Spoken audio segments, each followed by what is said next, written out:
Martha s'était convertie depuis peu. Elle avait déjà compris que les dîmes et les offrandes étaient importantes pour l'œuvre de Dieu sur terre, et que la confiance en Dieu était au cœur de notre don.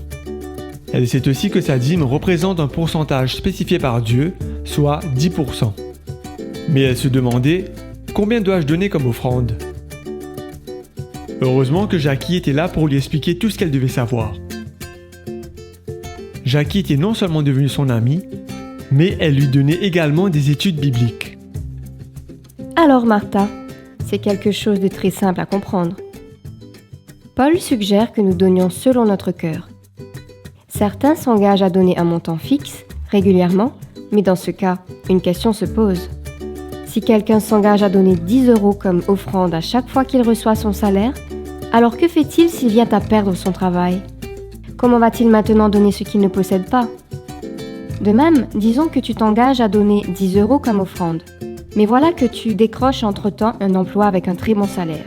Penses-tu que les 10 € seront proportionnels à ta bénédiction ? Ainsi, tu te demandes, comment dois-je donner mon offrande ? Eh bien, la Bible nous suggère de faire des offrandes en fonction des bénédictions, ou selon la prospérité. Cela devient plus facile si nous donnons un pourcentage. Ainsi, dans ce système d'offrandes fondé sur des pourcentages équitables, ceux qui gagnent plus donnent plus, ceux qui gagnent moins donnent moins, et ceux qui ne gagnent rien ne donnent rien et sont considérés comme véritablement fidèles.